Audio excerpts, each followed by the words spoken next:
I want to, kind of in keeping with the theme of what I want to talk about, start off with a couple of quotations. One from the English poet William Wordsworth. Though nothing can bring back the hour of splendor in the grass, of glory in the flower, we will grieve not, rather find strength in what remains behind, in the primal sympathy which having been must ever be. And in another of his poems he says, the world is too much with us, late and soon, getting and spending. We lay waste our powers. Little we see in nature that is ours. We have given our hearts away, a sordid boon. This sea that bears her bosom to the moon, the winds that will be howling at all hours, and are gathered now up like sleeping flowers. For this, for everything, we are out of tune. It moves us not, great God. The other quotation that I want to share with you is a little bit shorter, from Wendell Berry in his Art of the Commonplace, the agrarian essays.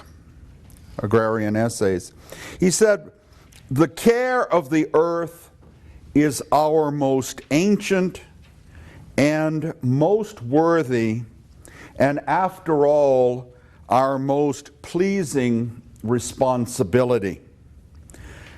To cherish what remains of it and to foster its renewal is our only legitimate hope. This kind of, I hope, the quotations from two of Wordsworth's poems and from Wendell Berry kind of sets the stage for what I want to do this afternoon, to talk about societal values and restoration. Because the argument that I'm going to make is a simple one. All restoration activities are infused with values. They may not be explicitly stated, but they're going to inform, condition what's done in restoration. For example, we take restoration of a damaged ecosystem as something good to do. Here in Butte, and I'll talk about it more later, you've probably heard of Restore Our Creek. You may have had someone from Restore Our Creek speak to your group. They want a restored, free-flowing creek in Butte, Silverbow Creek. Implicit in that is that that would be a good thing, a valuable thing to have.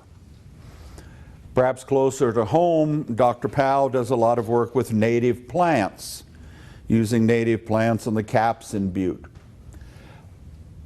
Using native plants, arguing that they should be used, represents a value, a good thing to do. And so restoration is not just an effort in technology, it is, as I said, infused with value considerations. I want to define two terms. I don't know if this class operates with the prevailing definition of restoration, does it? Or is it many definitions?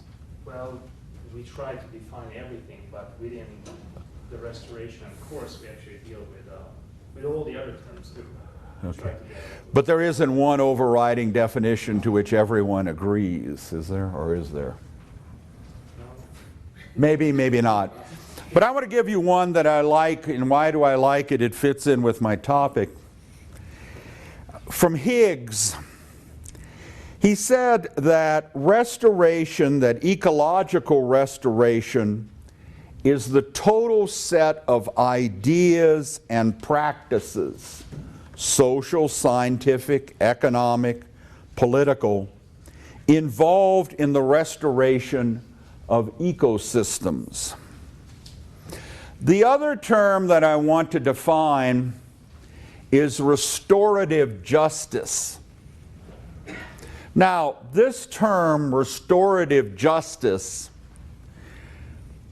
you hear quite a bit in criminal justice in connection with crime and criminal activity, so that the victim of a crime,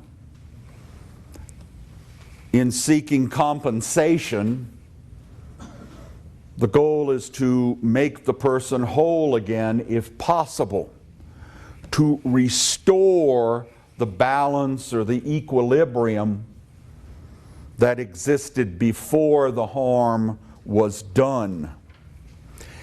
And the idea of restorative justice is really based on the inherent dignity of the injured party. If you apply it to ecosystem restoration and natural restoration, it would imply that there is some inherent worth in nature. And so one question to ask, and I'm going to just throw these questions out, a lot of that is going to happen this afternoon. I'm not going to necessarily ask you for an answer, and I'm not going to give an answer. I want to pose a bunch of questions to get you to think. What's the inherent worth of nature, assuming it has some inherent worth? Is it utilitarian? In other words, is nature's value how we use it? You can go back to Francis Bacon. That was his argument, that nature is there for our use. And the purpose of science, he used a graphic imagery, is to put nature on the rack and get its secrets so that what? We can use it. We can certainly see in Butte testament to how nature was used in a utilitarian fashion. Is it aesthetic? Now that's an interesting one, I think. Well, I'm going to get into it a little bit more a little bit later. But does nature have intrinsic worth because it is beautiful? We apply artistic or aesthetic standards. You could even go beyond that. Writers like Edmund Burke, and you can go back to Roman times with Longinus, who wrote a book on the sublime. Burke wrote a book on the sublime that talks about how nature goes beyond beauty to sublimity, a feeling of awe or a feeling of wonder that you can experience in nature. Another view of nature is intrinsic value, and this one may be a little bit difficult to see. Ethical. Is there something about that which is natural that makes it good? Simply because it is natural.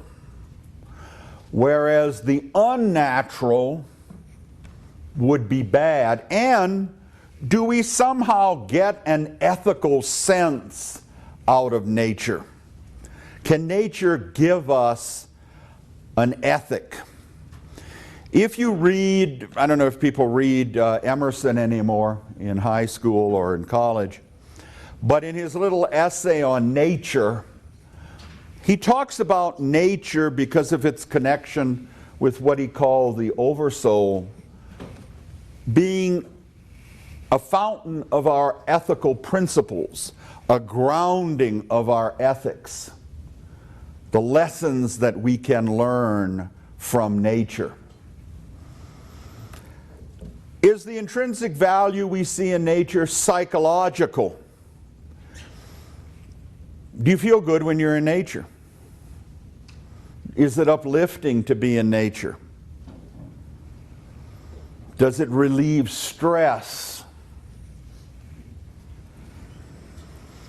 And the final one is somewhat like the utilitarian. Is it economic? We certainly use nature for economic purposes.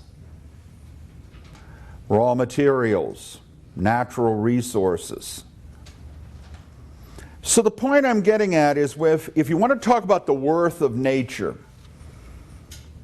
you can look at it from a utilitarian point of view, usefulness, an aesthetic point of view, beauty, an ethical point of view as providing guidelines for the good, psychological in that it makes you feel good, and economic in that it provides resources that you can use to make a profit.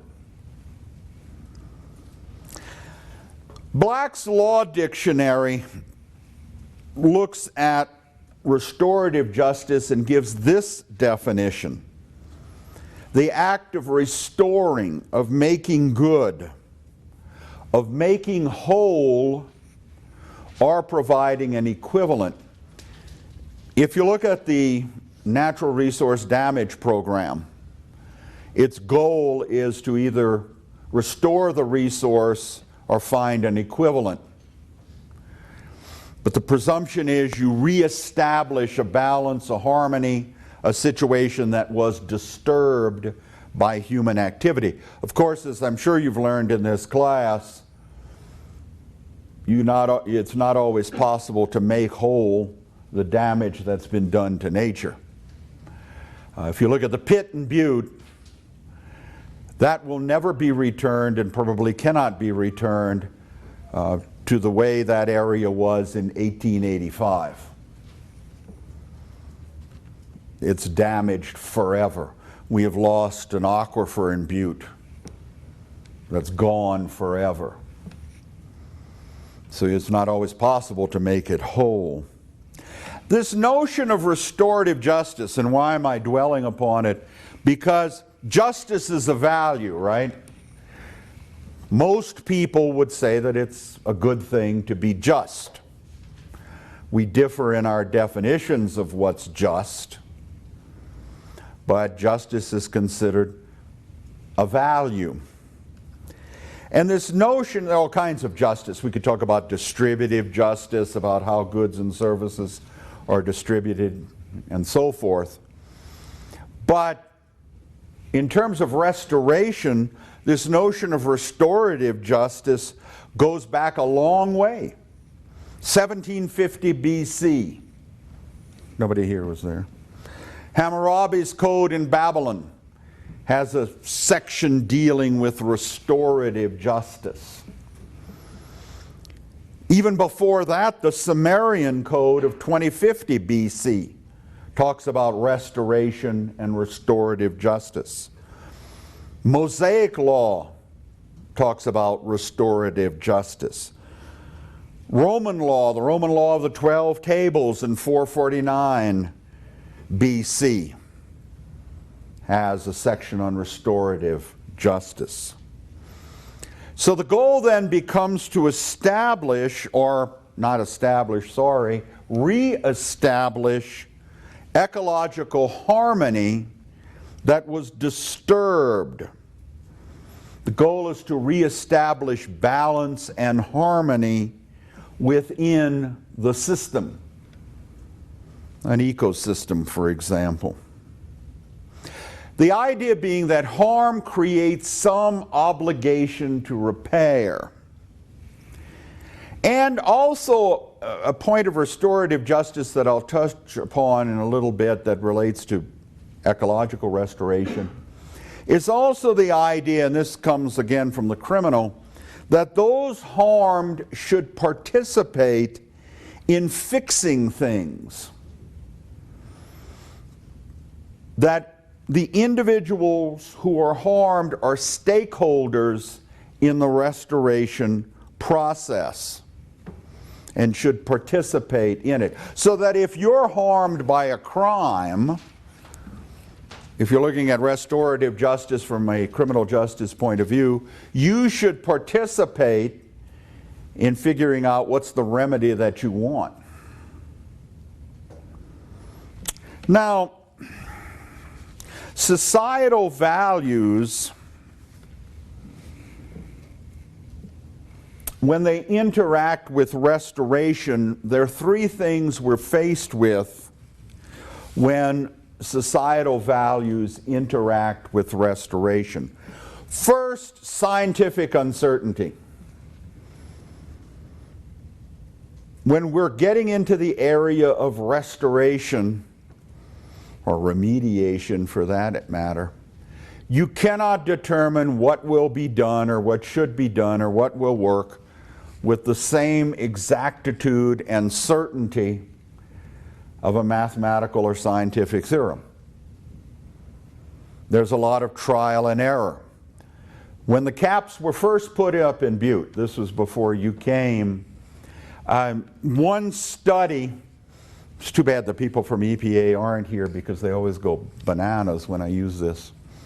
One early study by an environmental group here in Butte found that 65% of the caps had failed, meaning the cover died, didn't work.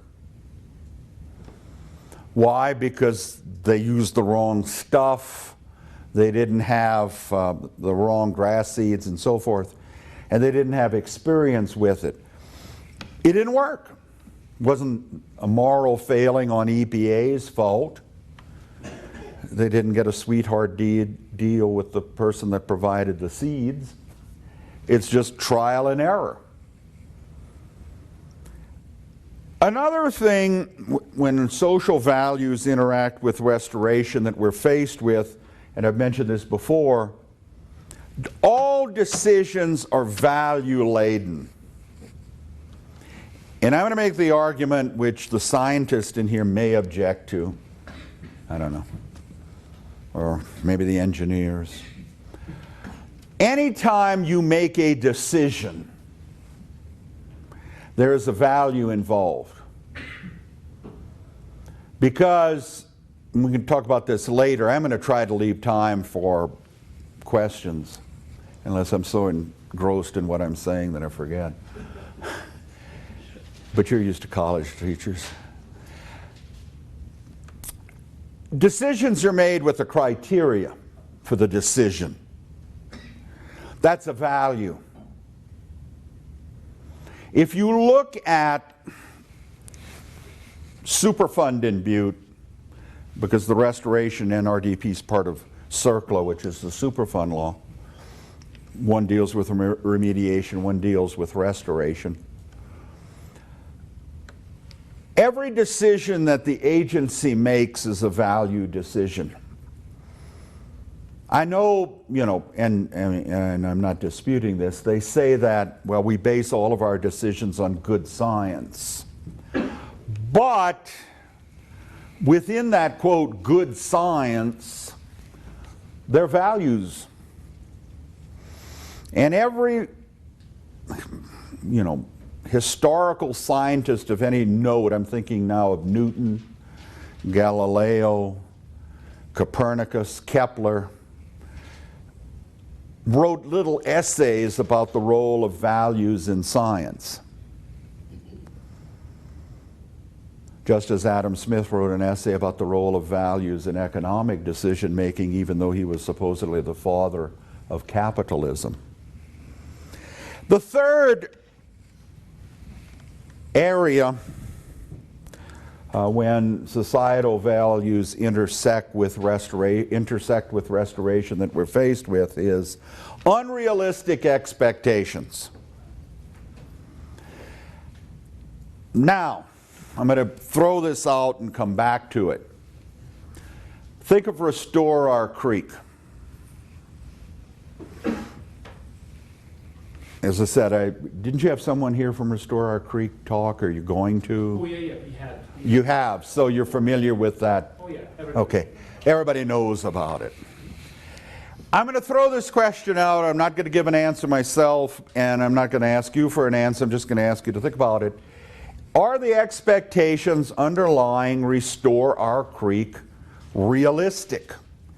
That you can have a restored, free-flowing Silver Bow Creek from, what is it, Texas Avenue to Montana Street? I just throw that out. Because sometimes, as I said, you can't make something whole. You can't fix it. And the demand that it be fixed is an unrealistic expectation. I'll throw another example out. It doesn't necessarily relate totally to restoration, but I don't know if any of you have ever taken a class or done work in risk assessment. Anybody? Yeah. Good.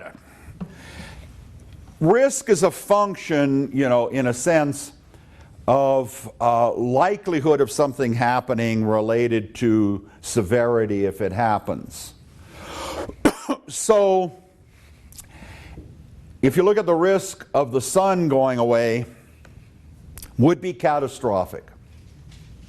But the probability is pretty low. So the risk isn't high. Society doesn't see risk that way. In fact, our society more and more refuses to tolerate any risk. And so fixing risk, managing risk,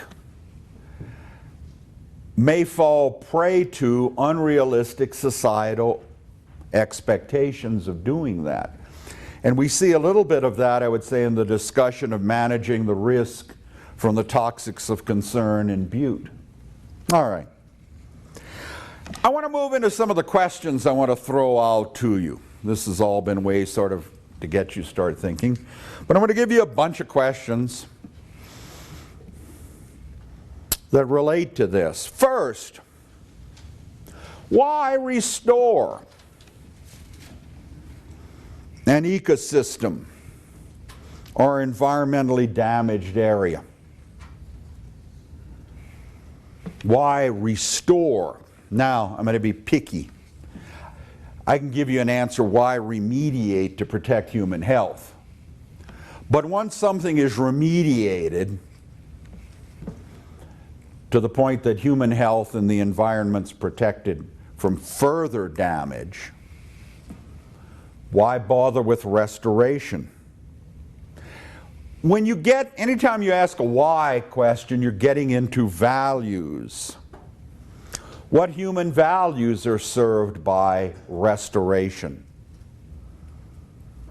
Remember I said that restorative justice should involve stakeholders, the public. Maybe for a practical reason in our political situation that if you don't, you may find your restoration activities get thwarted. Well, the public is going to want some kind of answer to that question. Why is restoration so important? Particularly if you have to start spending money for it. I mean, one of the things with NRDP I want you to think about, ARCO's paying for it, pretty much. If ARCO wasn't paying for it, and it were put up as a bond issue before the electorate in the November election, would it pass? Well, of course, the argument would be, wait a minute, now that's not just the one who did the damage should pay, which was ARCO. I just throw these questions out. Another question, are there values that are inherent in an ecosystem? If you read the Romantic poets of the 19th century, or you read the Transcendentalist, Emerson, Thoreau, if you've ever read Walden, there's an argument made of kind of an intrinsic value to an ecosystem? And who values it? How do we determine what are those values? What do people value about an ecosystem? And that, of course, gets into the question, what is the value of nature? Another question, can and should aesthetic values be applied to environmental restoration? If so, how and by whom? If we start saying, well, we want the restoration to be pretty, we want it to look good, okay, that's a value. The golf course in Anaconda, and some people have told me, looks pretty. Where does that value fit in? It gets into a philosophy of art that I'm not going to obviously get into here, but we often apply aesthetic values. I have heard with Restore Our Creek, some members of Restore Our Creek say it would be pretty to have a restored creek. That would be prettier than what we have now, because a restored creek is prettier than exposed tailings. That's a value judgment. Whose judgment decides? Now here's one that has come up when I was doing some research for the topic. Can and should the prospect of future restoration be used as a mitigating factor in environmental destruction now? What do I mean by that? There have been cases where a mining company or a drilling company have said, yeah, there'll be some short-term harm to the environment. The environment, nature will be disturbed, it will be harmed, but we will fix it later. And maybe we'll make it even better than it was. So we should be allowed to continue with the project.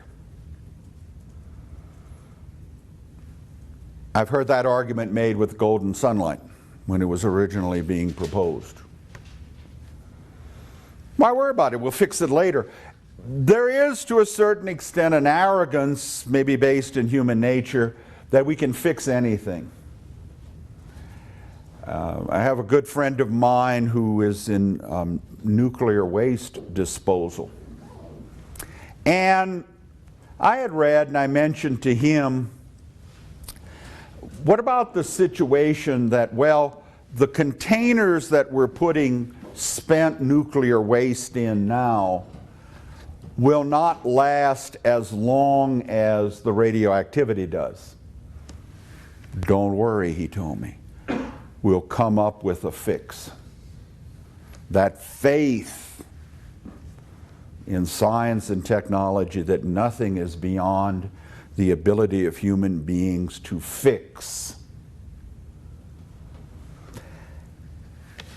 And again, then does restoration fall prey to the human idea that we can fix everything? I mean, one thing, and restoration is not necessarily opposed to this, I'm sure Dr. Powell is not opposed to this, it's better not to damage nature to begin with than try to fix it after. Pollution prevention is better than pollution remediation. But we have what we have. Now here's a good one. I like this one, as you'll see why in a minute.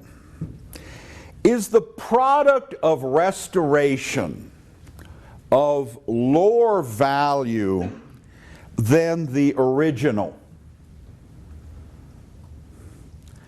If you think about it, one example is, let's say that you have someone who does a fake painting and passes it off as an original, but they do a fake painting or a replica. Think of a replica. You've all seen replicas, right? That is not at first recognized.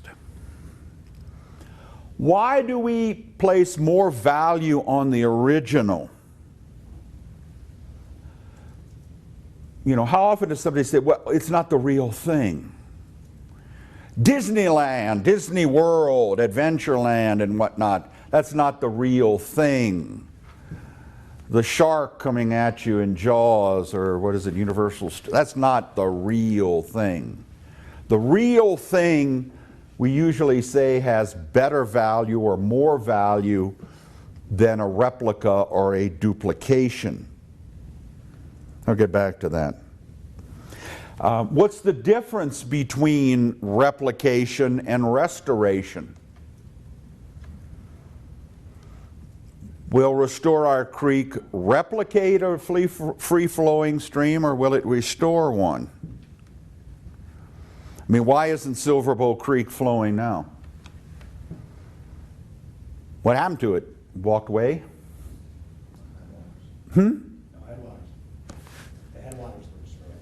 Where are the headwaters?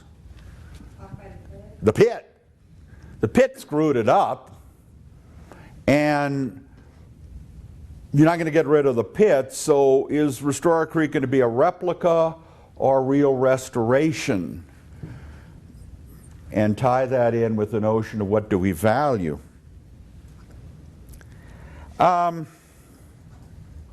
Should we distinguish between the process of restoration and its product?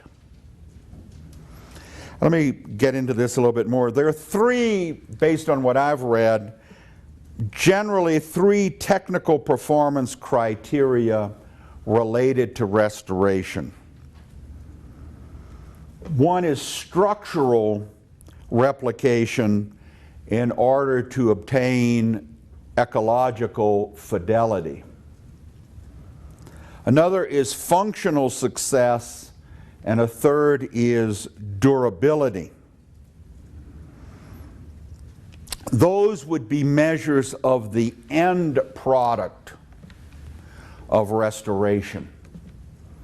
So that if you restore something that isn't self-replicating, self-sustaining, have you really restored it?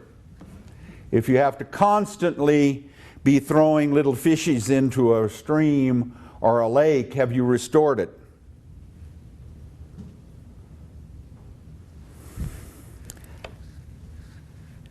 Another question relates to what I've been talking about too, is an engineered landscape restoration. Again, I'm not picking on Restore Our Creek because I haven't given any answers. I'm clean. I'm not going to get attacked because I have not answered any of these questions. But they're interesting, I think. If you're looking at Restore Our Creek, the name says restore, right? Doesn't say remediate. Here's another one. Is trying to find an equivalent resource.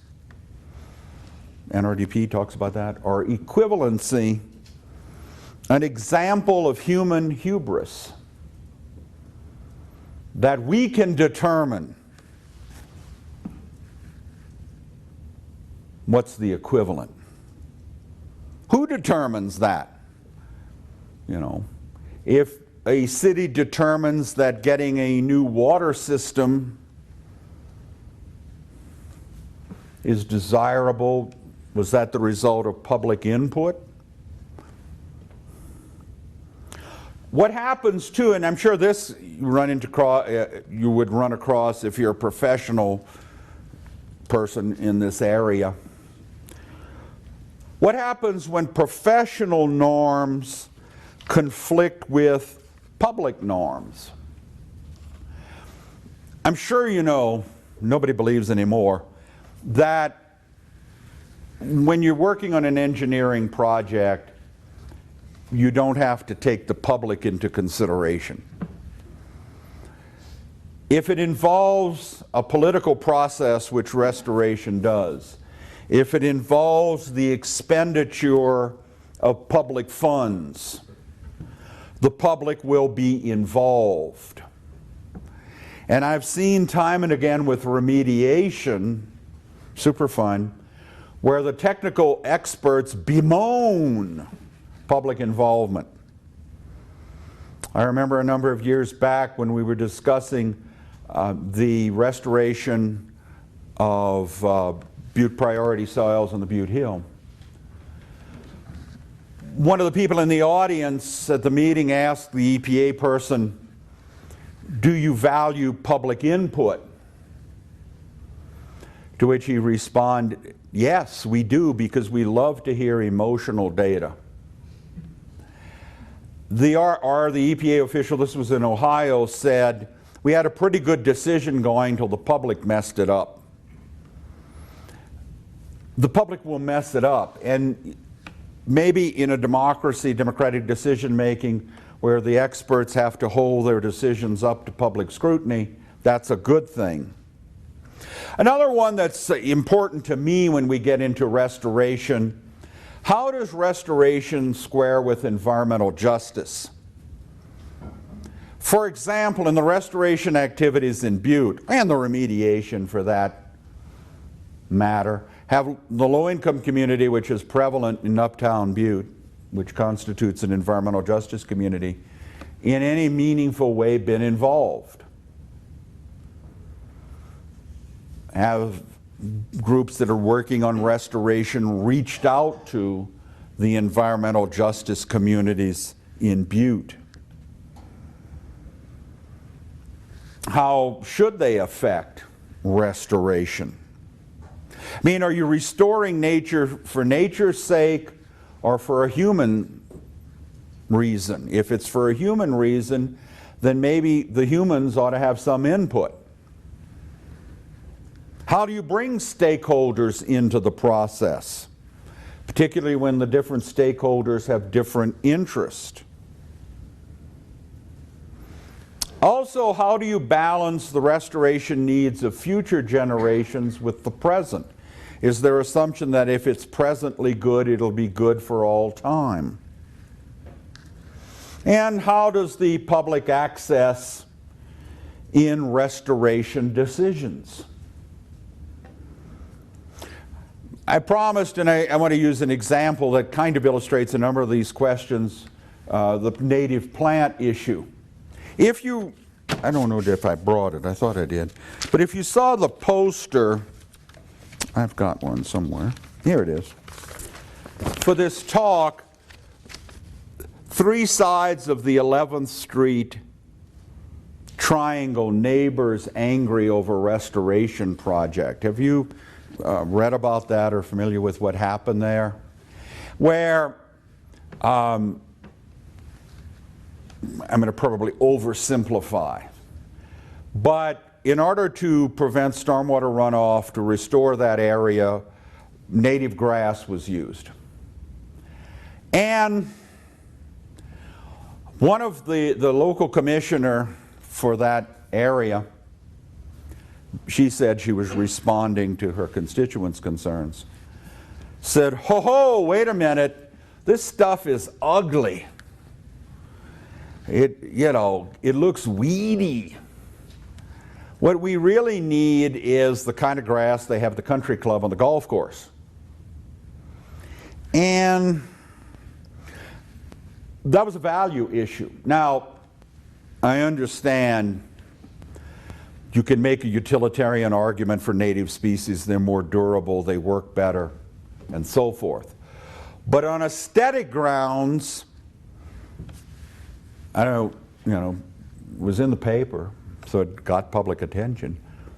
This stuff that we put there is ugly. And we need, golf course grass to make it look pretty. Well, all right, that's a value judgment. You can say, well, that commissioner maybe wasn't the brightest bulb in Butte. The people who were concerned weren't the brightest bulbs. But they were expressing their opinion, and it was a debate over values. Why? From an aesthetic point of view, would native grass be preferred over whatever's growing out at the country club on the green? It's also, I find interesting when you're talking about restoration, some of the metaphors that are used. Invading species. We have to have a war against invading species. And these species also get called alien species to something that we feel or somebody feels doesn't belong. Noxious weeds, which, I can see maybe why ranchers call them that because of the effect on what animals can eat. The point I'm getting at is that these value considerations permeate all restoration decisions. And when you throw into the mix political institutions getting involved, because environmental restoration is a political process. When that happens, you can bet societal values will get mixed in. And the rules, the processes, the procedures, the norms and the conventions of the political institutions will play a role. A lot of the local decisions in Butte are made by the Council of Commissioners. The Council of Commissioners has a distinct approach to public issues in Butte. Anyone, too, who gets elected to office has another set of values. I want to get reelected. And I get reelected by getting more votes than my opponent, and I get more votes than my opponent by being pleasing to my constituents. But the same thing happens on a state and even national level. And so that what may be professionally good, may be scientifically good, may not fly. Another thing too, a lot of restoration decisions are being made by administrative agencies. We use sometimes a pejorative term, the bureaucracy, but EPA is a bureaucracy, MDEQ is a bureaucracy. The different agencies in Butte that deal with restoration and remediation are all bureaucracies. And bureaucracies develop their own norms, their own standard operating procedures, their own ways of approaching a problem. Agencies invariably interact with others that are similar to themselves. What do I mean by that? If you have a hydrogeologist with EPA, they're going to be most comfortable talking to a hydrogeologist from ARCO than somebody at the Party Palace. Well, unless the hydrogeologist goes to the Party Palace. The point I'm getting at is they're more comfortable talking to people that approach things from their own perspective. That may preclude the public. And again, the grass issue with the triangle in Butte was a classic case of this, where if power is with elected people, going back to the elected officials, sound scientific sense may not prevail. So, I want to conclude with a couple of final quotations from a book, The Dream of the Earth by Thomas Berry. And read a couple of passages. He said, "The time has come to lower our voices, to escape imposing our mechanistic patterns on the biological processes of the earth, to resist the impulse to control, to command, to force, to oppress, and to begin quite humbly to follow the guidance of the larger community on which all life depends. Our fulfillment is not in our isolated human grandeur, but in our intimacy with the larger earth community. For this is also the larger dimension of our being. Our human destiny is integral with the destiny of the earth. And one other passage. The natural world, he said, is not simply object, not simply a usable thing, not an inert mode of being awaiting its destiny to be manipulated by the divine or exploited by the human. The natural world is subject as well as object. The natural world is the material source of our being as earthlings and the life-giving nourishment of our physical, emotional, aesthetic, moral, and religious existence. The natural world is the larger sacred community to which we belong. To be alienated from this community is to become destitute in all that makes us human. To damage this community is to diminish our own existence. Thank you.